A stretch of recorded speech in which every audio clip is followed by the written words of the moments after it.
सुबह सुबह पीडब्ल्यू की क्लास और चाय बिस्किट। हाँ, सुनने में तो बहुत ज्यादा प्रोडक्टिव लग रहा है ना, पर सच बताओ तो मेरा पढ़ाई में रत्ती भर भी मन नहीं लगता। खैर, जैसे तैसे लेक्चर को कंप्लीट करके अपने स्टडी रूम को बाय बोला और निकल गई कोचिंग के लिए। एंड आज कोचिंग जाते समय मुझे पता नहीं किस बात का खुशी हो रहा था, लेकिन भाई भगवान से मेरी खुशी देखी नहीं गई। और मैं कोचिंग की जैसे उस मोड़ पे पहुंची जहाँ मैं अपनी फ्रेंड का इंतजार करती हूँ, तो आधे घंटे इंतजार करने के बाद भी उनका कुछ अता पता नहीं था। लेकिन फाइनली अचानक से मैडम जी पधारी और भाई साहब उनका न्यू लुक देखकर तो मैं हिल गई, क्योंकि भाई साहब हाल ही में इन्होंने अपना बाल खुद से गंजा किया है एंड इनके कुछ कुछ सिर पे बाल आने लगे। तो भाई ये पूरी हीरो के जैसे लग रही थी, लाइक लगती भी लड़के के जैसे। और कितने लोगों ने मेरे से पूछ दिया कि तेरे साथ लड़का कौन घूमता रहता है, बताइए।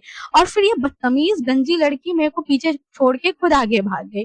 खैर, उसके बाद कोचिंग से निकलने के बाद ये मेरा एक जगह इंतजार कर रही थी, क्योंकि मैं इसके साथ पीछे नहीं बैठ सकती, क्योंकि जान है तो जहान है दोस्तों। खैर, उसके बाद ऑटो पकड़वाने के बाद ये मेरे को छोड़ के चली गई अपने घर। मतलब कितनी गंदी है ना ये। मेरे साथ भी तो जा सकती थी। लेकिन खैर, इसके जाते ही मैं भी उससे कुछ कम नहीं हूँ। मेरा तेरे मेरे सेशन स्टार्ट हुआ एंड क्योंकि वो चली गई थी तो अब मेरे से कोई छीन नहीं सकता था ना, तो मैं इसलिए वहां पे बैठ के खाने लगी। एंड भाई साहब, आज का मौसम इतना बढ़िया था ना, मतलब इतना बढ़िया हो रहा था आज का मौसम कि पूछो मत भाई। ऑटो में बैठने के बाद लग रहा था यही स्वर्ग है। आज का मौसम पूरा 10 on 10 था। मतलब मेरे को लग रहा था ओ माय गॉड, वाह, ये सफर खत्म ही ना हो। कभी कभी तो बहुत बेकार लगता है जब बहुत गंदा सा धूप होता है। खैर, घर पहुंचने के बाद याद आया कि मैंने अगर आज साइकिल में पंप नहीं भरवाया ना, तो मेरी मम्मी मेरे को फ्लैंक चप्पल खींच के मारेगी। फिर क्या, अपनी क्यूट और चबी सी कजन के साथ मैं निकल गई साइकिल में पंप भरवाने। एंड भाई साहब, आज मौसम अच्छा था, लेकिन जैसे ही हम लोग साइकिल बनवाने गए थे ना, तो वहां पे बहुत ज्यादा धूप आ गया था। खैर, भैया ने ये जल्दी जल्दी से मेरा पंप भरा एंड भाई गर्मी से तो हालत खराब था।